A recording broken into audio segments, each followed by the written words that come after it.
We have with us today Brother Wayne Teasdale. Brother Wayne has recently made his solemn profession as a monk in the world under the Archdiocese of Chicago, which was a recognition by the Church of his monastic commitment from India. Wayne is a professor of theology and spirituality. He's a longtime practitioner of centering prayer. He's been involved with contemplative outreach for a very, very long time. He's a beloved friend of Father Thomas Keating, and he loves Father Thomas Keating very much. He's the author of The Mystic Heart and the book, A Monk in the World. He's a dear, dear man. He's a true contemplative, and I am sure you will be most inspired by him today. I'd like to introduce to you my beloved friend, Brother Wayne Teasdale.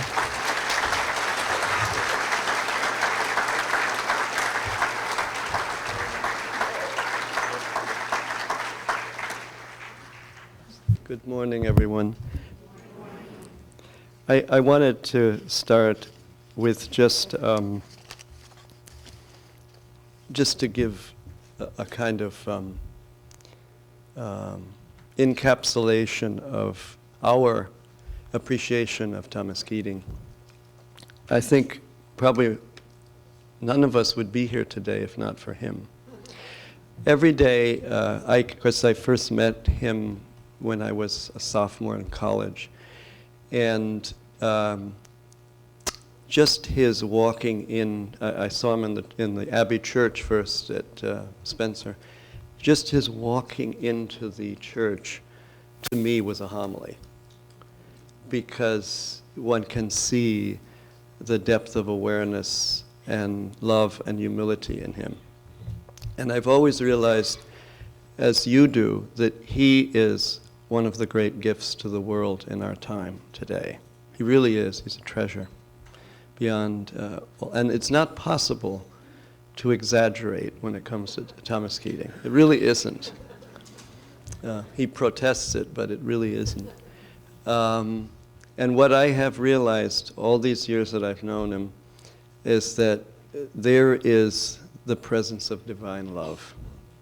Someone who has surrendered to that transformation which comes through contact with the divine reality, infinite love itself, and he embodies that in every way.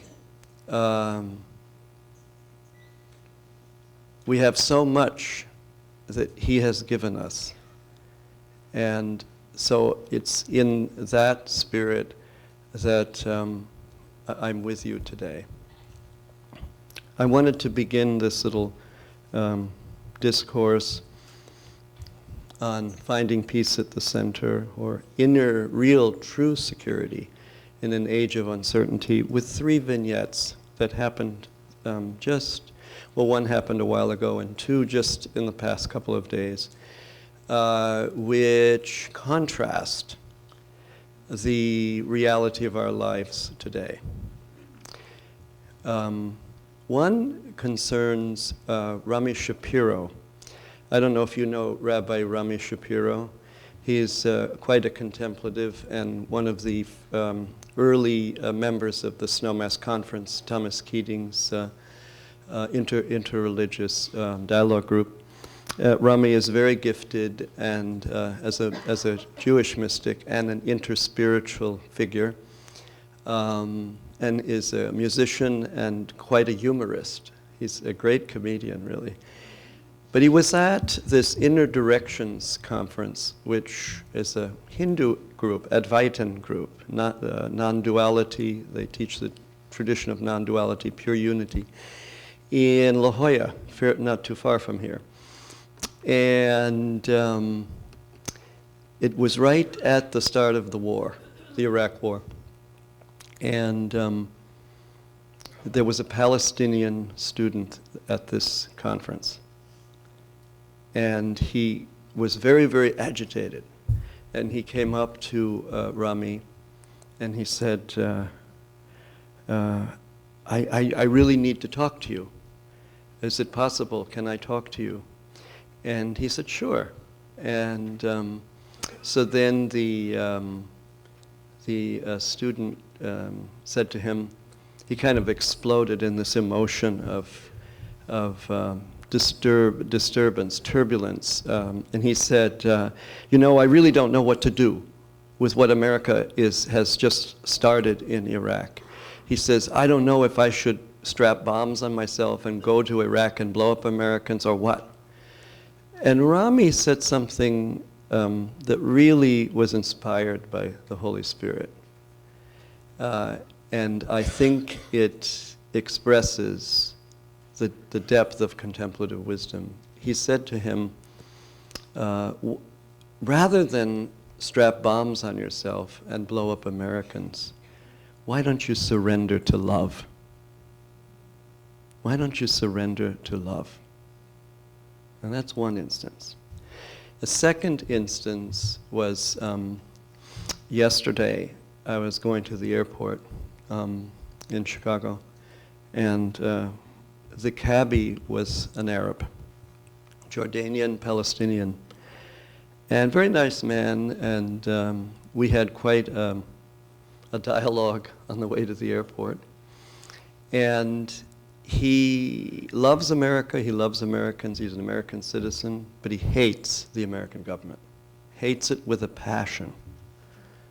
And I realized that it is true that there is so much misunderstanding on each side. And I also realized that we have a long way to go to heal that relationship, and that our country, our government, the corporate world has done some things and continues to do things that has alienated the Muslim world and the Arabs.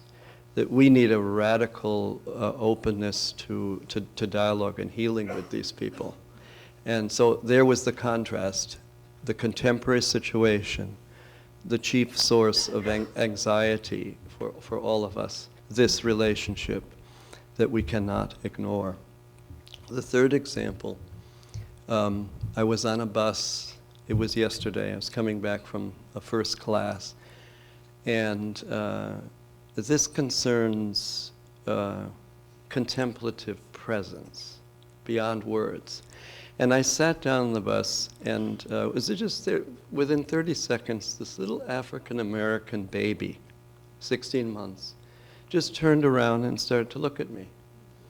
And just kind of like, was just totally there, And I noticed incredible intelligence in this child, tremendous persistence and determination, and gentleness and curiosity, and I realized in that moment, this is contemplation.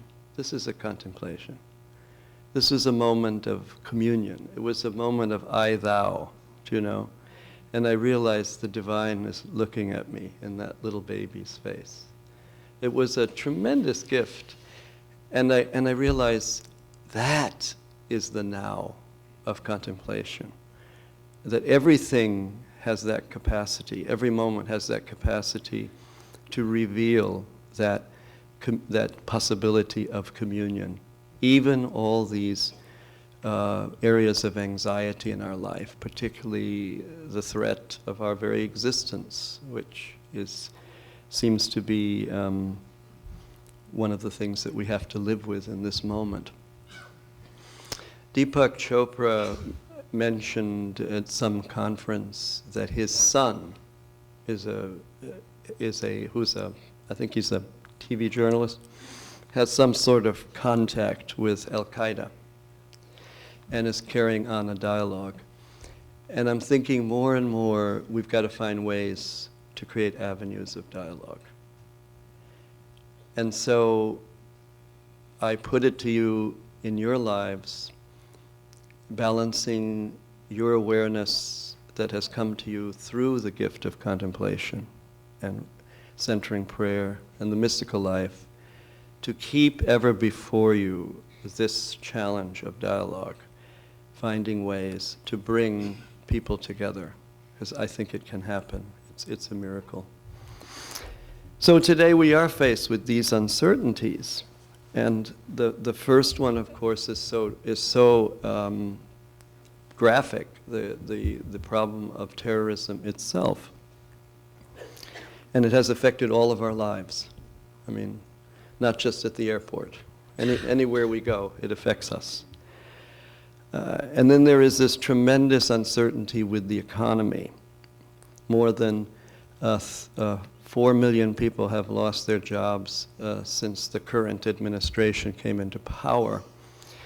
And you know, that kind of uncertainty is a form of crucifixion for a family that goes through that. And the time of being unemployed is getting longer and longer for these people and can become unbearable. There is, of course, all the uncertainties associated with health. And of course, Thomas is experiencing that now, and all of us that have had any kind of illnesses, we experience that life in its essence, I should say, in terms of the essence of time, is uncertain. We can't be sure of anything. And it's very precarious. And the uncertainty of our health becomes worse when you are faced with an illness because of the, well, let's call it what it is, the unmitigated greed of the insurance companies. Really, unmitigated greed. That's where we really need contemplative outreach, in the insurance companies. Yeah, really. I mean, that would be a coup, you know. And then there's all the uncertainties of life itself. Like, you know, the other day meeting my students, and there's always that shyness before the teacher, but the shyness with one another, and the concern from moment one of the class, oh, you know, am I going to get an A or a B or flunk the course? They're so concerned about grades and all the pressures on them, and the tensions in their relationships, and dealing with their sexuality, and dealing with all the problems of their families and their friends, and worrying about the conditions of the world, and then constantly in the cities meeting homeless people. I mean, look at the uncertainty of that life. There are 1/6 of humanity is homeless. 1/6 of humanity, more than 1 billion people are homeless. I mean, this is a huge problem, and no one is addressing it. I mean, on the scale it should be addressed. And I don't think there's any life more uncertain from moment to moment than being homeless. And that's another thing we should be concerned about. So how should we react to the various kinds of uncertainty in our life? I know that in terms of the terrorism problem, most of us have probably gone through a whole range of emotions about it. I know I have. And in the immediate aftermath of 9/11, I found myself like in a cage emotionally, which fluctuated between rage and compassion. And reason would come in and say, well, why is this happening? You know, let's look at the whole picture. And I realized that the rage to get angry over something like that has a lot to do with the threat it poses to us personally, and really is a fear of death, a fear of losing something, isn't it? So how do we deal with these uncertainties? We have a choice to either react from a place of love and hope or anxiety and fear. And of course, as contemplatives, we really know that hope and love are the only ways. But then in our weak moments, we might give in to fear and frustration. The point that we need to remember in all of this is that no matter how horrendous the challenges that we face, no matter how much suffering is thrown at us personally, as a community, as a nation, as a world, that our anchor is not in that which passes away. Our anchor is in God, the divine presence, the Trinity, Christ, the eternal church of the city of God that Augustine speaks of, the kingdom of heaven which does not pass away. Being in that kingdom doesn't mean that everything is easy. Being in that kingdom is not so much being a great success economically and having great power and influence, as some evangelicals teach, believe it or not, that this came out of the Reformation, that, and it's an old Jewish view from the biblical tradition, that having much wealth and tremendous power and lands and so is a sign that of divine favor, that that you are saved. Actually, that was taught during the Reformation period, and some still think that if you have all the goods of life, you're saved. That's a sign you're saved. Whereas that seems a distortion of what Jesus said, that those things can become an obstacle to salvation because they become a prime preoccupation. So keeping that balance. Again, Jesus always seems to favor the poor and the vulnerable, that they seem to be more ready for relationship. I remember recently in India on a train, passing, going through Punjab, passing in a station and stopping and seeing all these homeless families on the platform living there. And I realized that these people have the false self stripped away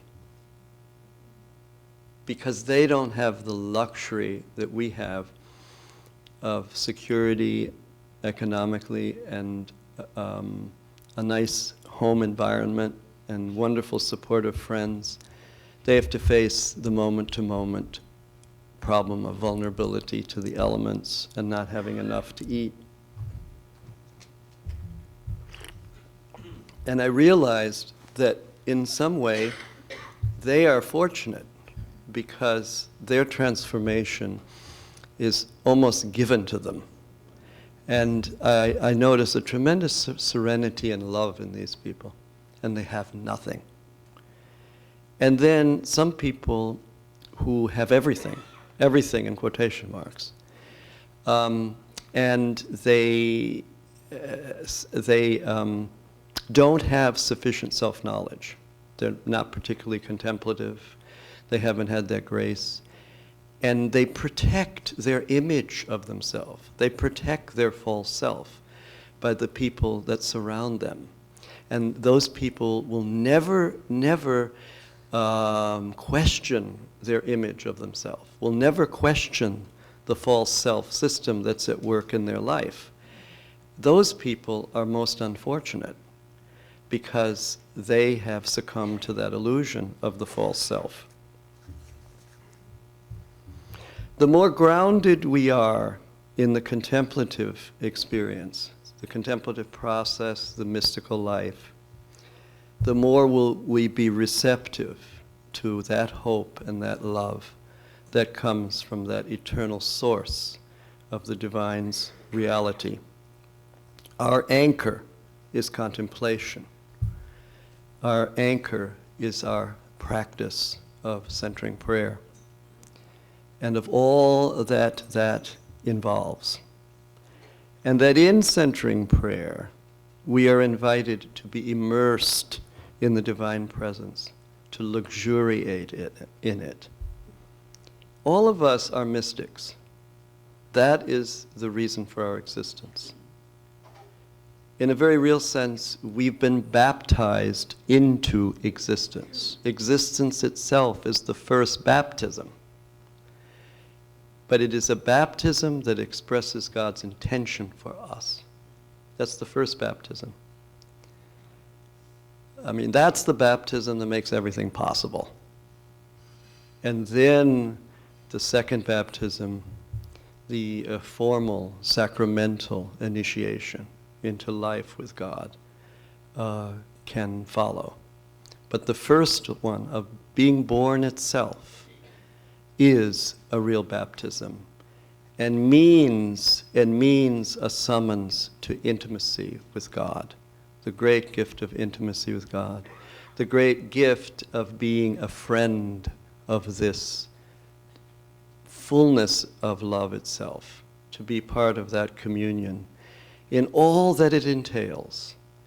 And it goes way beyond this life and involves many, many, many other degrees of development beyond that we are only beginning to realize. To luxuriate in the divine presence, rather than to be a slave to the clock, wanting to get our centering prayer periods in, our meditation in, and living in the frenzy of this fragmented existence. Wonderful life of our culture. I mean, we have so much to offer here. You know, we really do. We have too much to offer.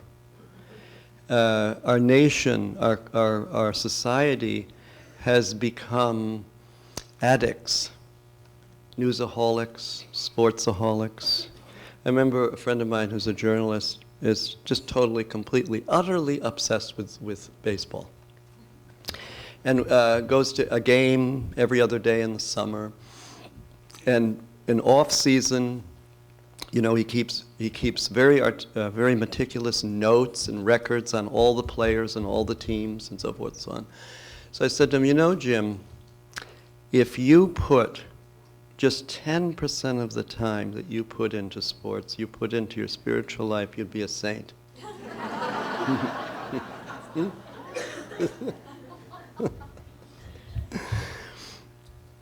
So our anchor is in this vast presence.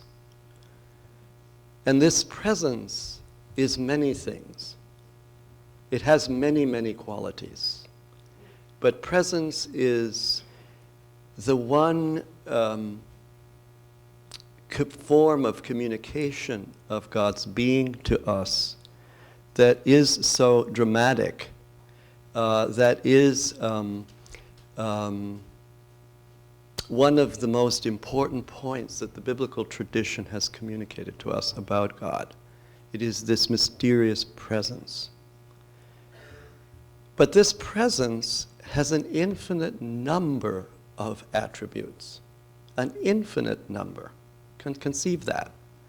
An infinite number of qualities, and each one is infinite and unlimited and expresses the fundamental intention and focus and welling up nature of the divine as love itself. Unlimited love. There is in God nothing other than that possibility of love. There is no hatred there. There is no wrath. These are human emotions that are attached to the divine. Where there is infinite love and infinite understanding and wisdom, there is no room for anger, because one understands in compassion why things happen, why people are the way they are. These extremists, Muslim extremists, every single one of them has a sincere conviction about faith. So there is some goodness there. And they have camaraderie among themselves, and in some way they love each other. But they are blinded by their hate. And they are frustrated by their outrage over the injustices that they perceive this country has inflicted on Arabs and Muslims in general. So there's need there. That spark there has to be nourished.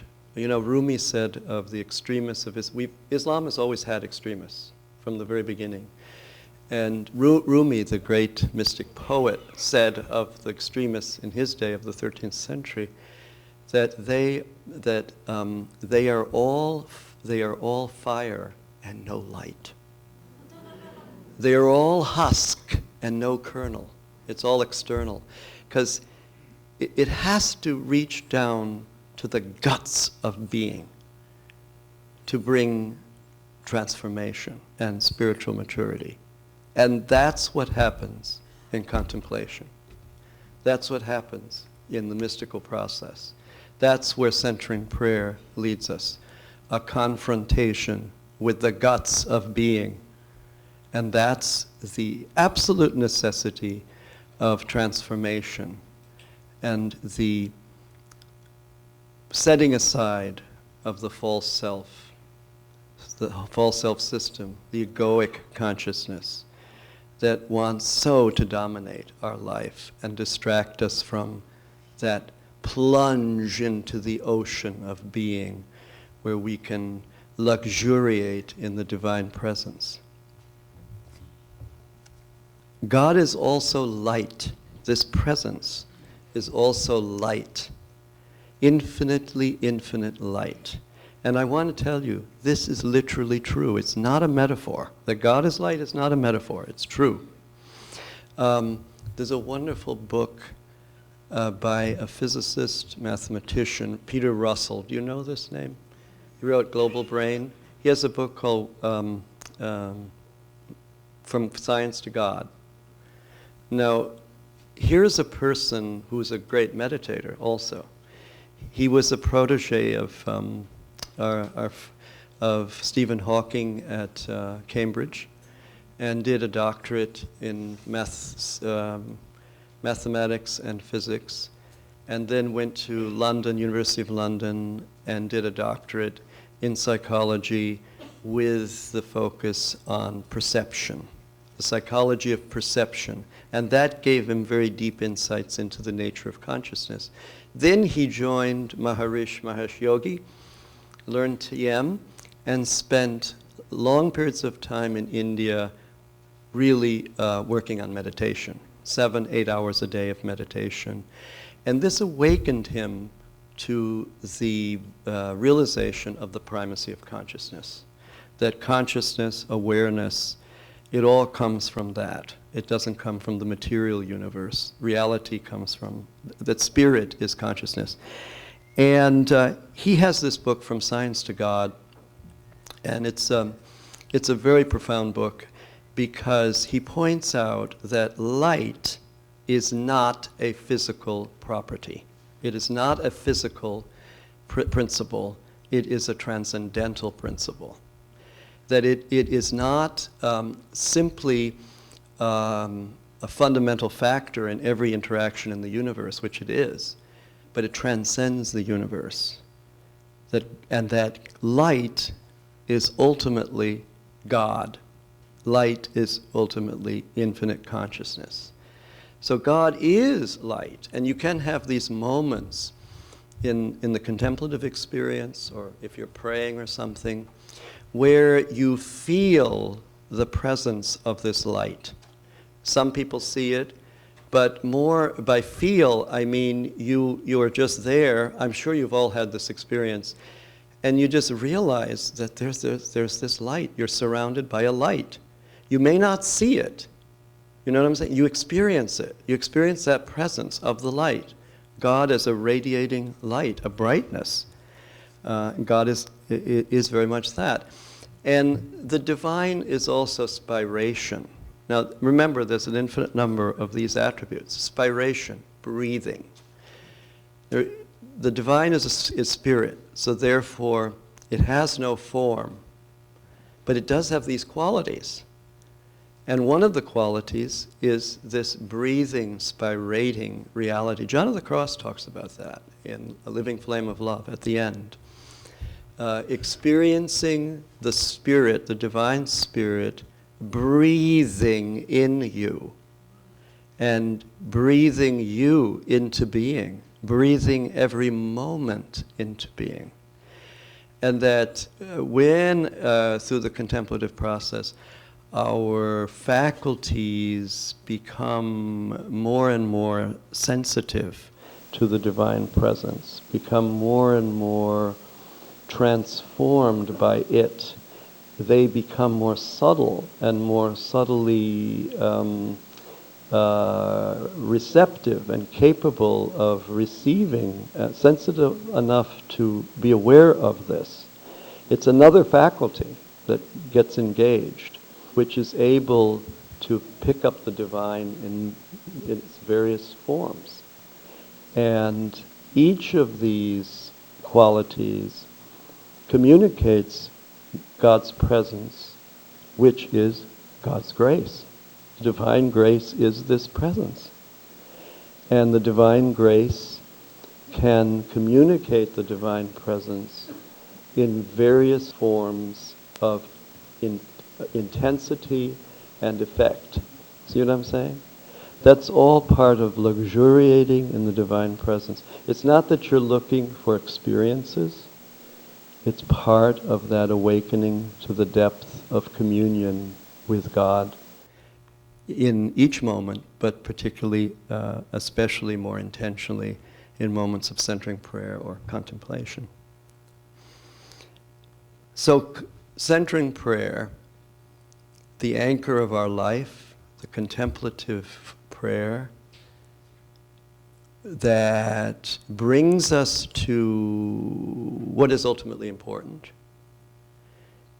gives us access to the transforming power of divine love and grace, and is able to generate much more perspective for us. When our spiritual life, our spiritual practice is able to benefit from moments of solitude, what happens is we leave the world and its cares behind. We don't forget them, we don't turn our back on them.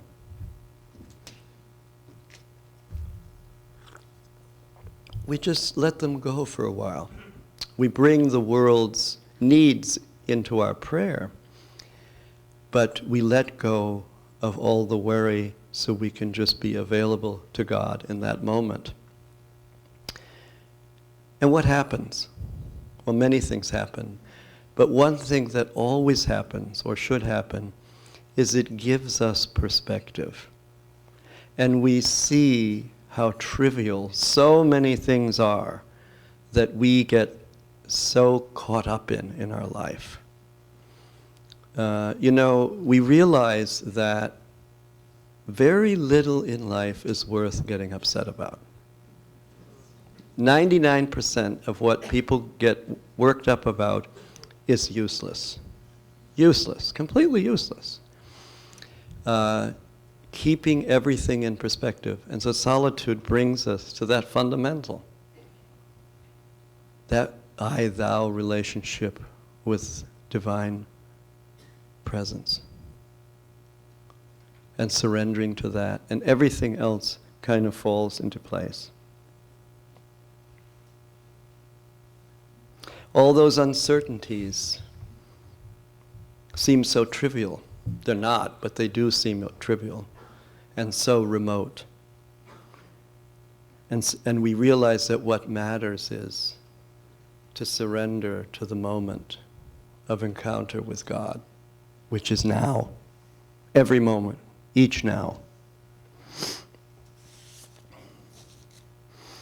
Saint Teresa's dictum, which must be on every rectory wall and in the prayer books of so many sisters and monks and priests and so forth and so on. And I think it's one of the wisest pieces of advice I've ever heard.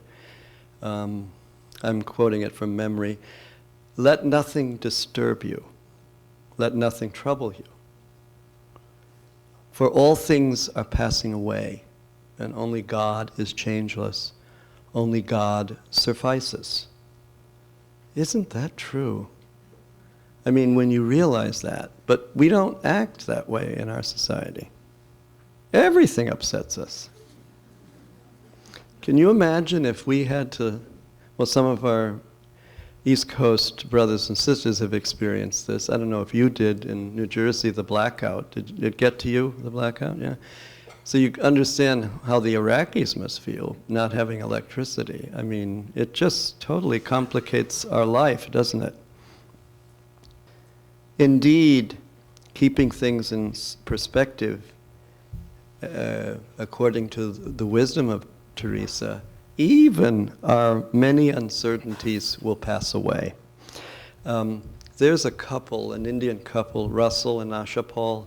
I know you've met them. And I'm always kidding Asha. Russell had been a monk with Bede Griffiths in India, and so I've known them about 17 years, and we give retreats together and workshops. And Asha is always worrying about something, constantly. And I once said to her, you know, Asha, I don't think you'd be happy if you couldn't worry about something. You know, there's always something to worry about, you know. And I get a call from her weekly about something she's worried about. She's a great contemplative, though. She is. With it all, she is. I have to confess, I worry about some things too. Yeah. For one thing, you know, if you've ever had cancer or some serious illness, after that you worry about every sensation in your body.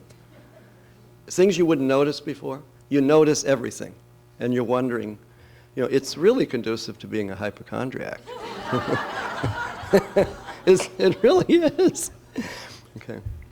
But all these uncertainties melt in the radiance of God's infinite presence. When you are aware of that presence, what else matters? Because you know in that presence, everything is taken care of. I mean, we have to do our part in life, but in another sense, it doesn't depend on us. You know, and that's why I sometimes say to my friends and others, the worse things get, the more optimistic I become. You see? Because we can't do anything about it. We have to rely on divine assistance, which is always there. Maybe that's one reason that we're brought to this present crisis in civilization, that we can begin to rely, in humility, rely on God, and less on our technology, our corporate culture, our attempt to spread that culture through globalization around the world. We need to be brought to our knees as a culture, and brought to the realization of the ultimacy of the divine presence. St. Paul tells us that we have no lasting city on earth. But our culture has been acting like it's possible to do that, right? Isn't it? To have it right here and now. All the traditions, all the religions have known this wisdom of St. Paul.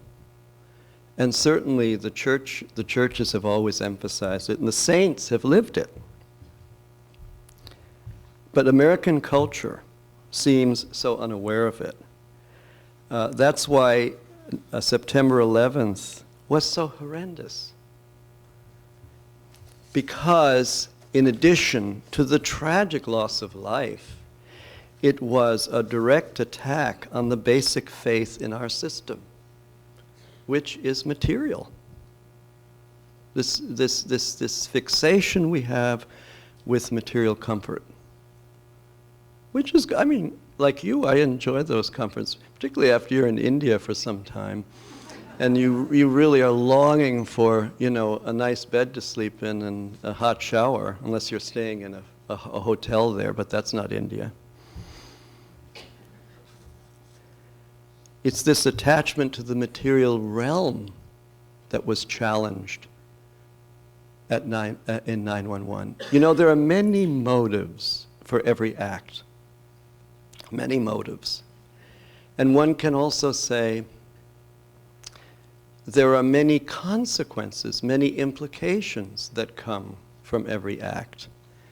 And that the intention of 911 was to punish America, to make America suffer. And it did. And it caused tremendous economic hardship to millions of people, including Muslims, including Arabs. 911 affected every economy in the world. Every economy in the world. And look what it has done to our economy and to the airplane industry.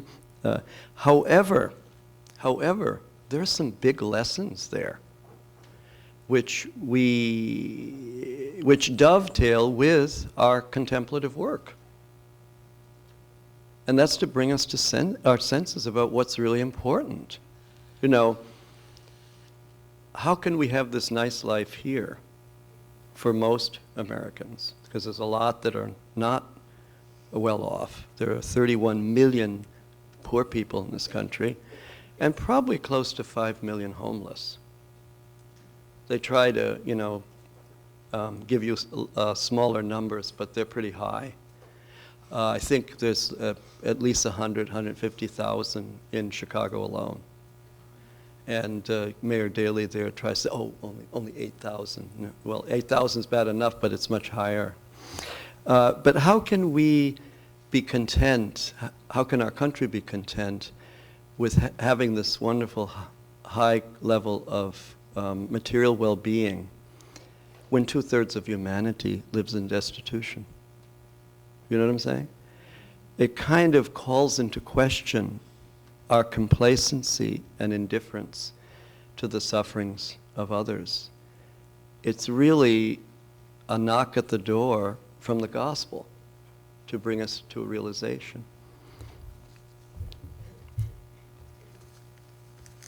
So as a society, we've had too much faith in Wall Street. And that is to put our faith in the primary anxiety generator of the world. Right? It's all psychology, Wall Street. It's all about psychology. If you want to have a stable mental life, don't be a stockbroker. Don't buy stocks.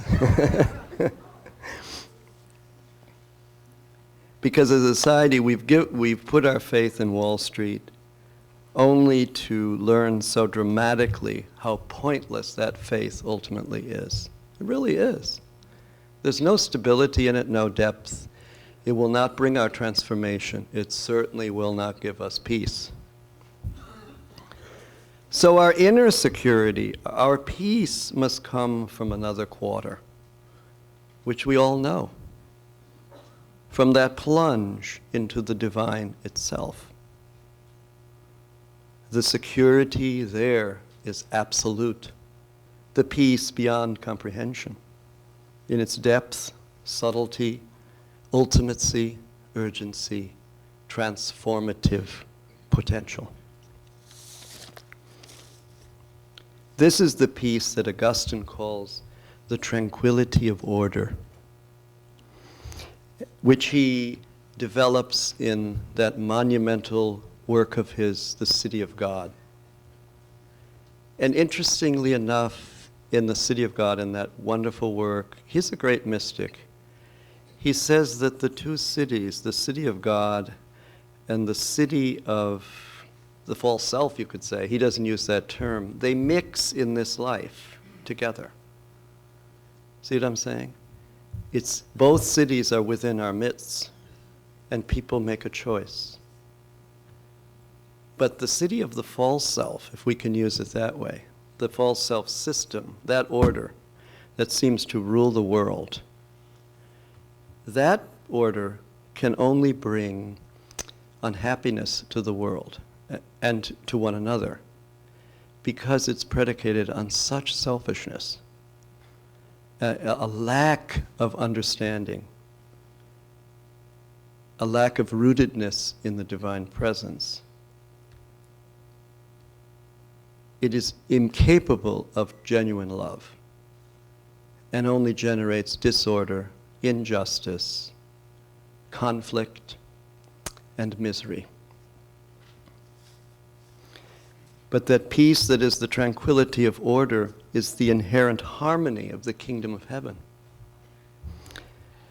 And you know, when you look at the teaching of Thomas Keating, he really is an ambassador of that harmony, that tranquility of order, that is the peace that comes from contemplation.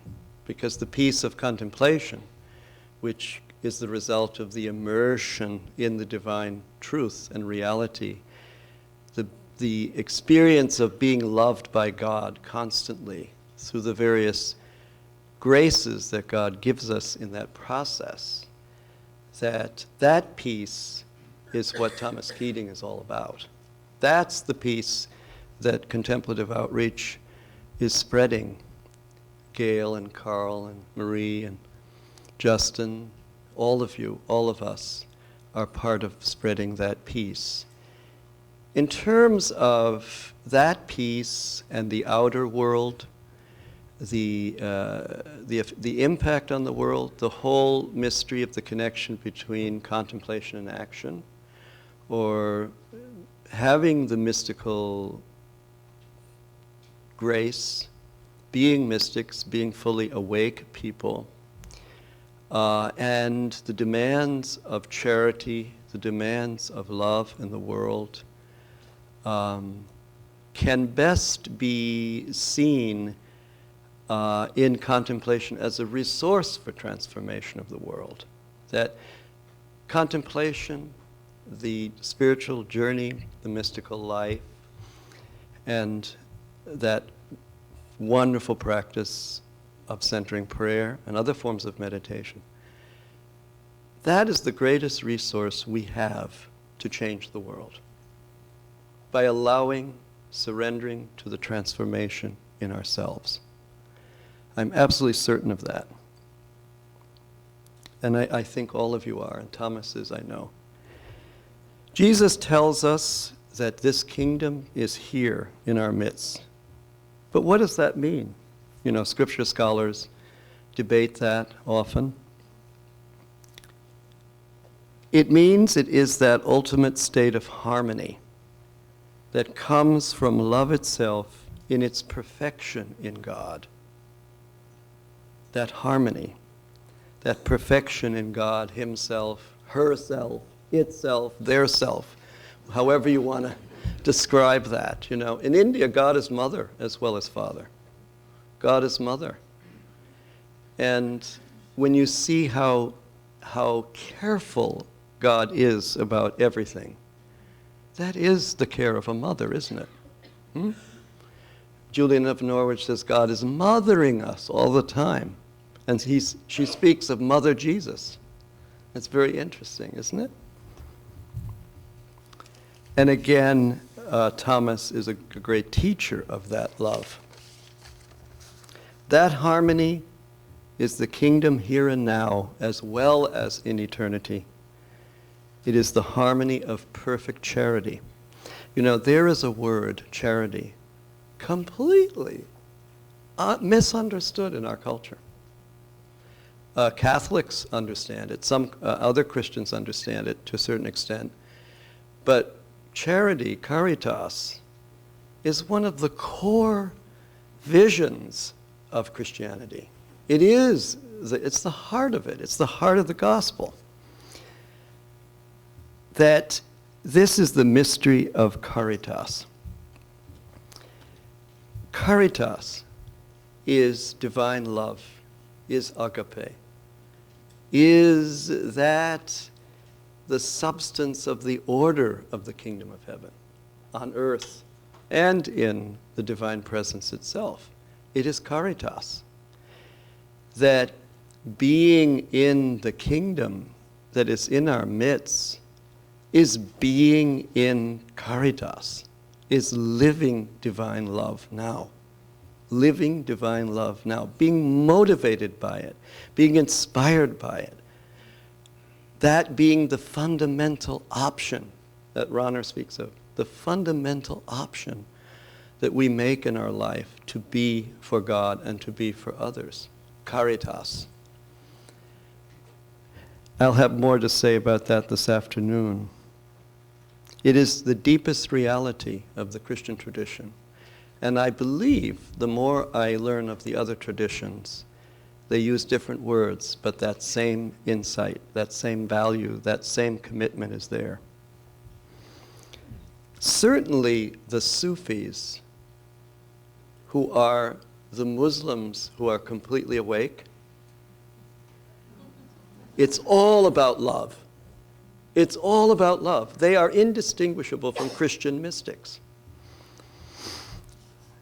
Every saint realizes this and knows it experientially and lives the liberating power of this truth.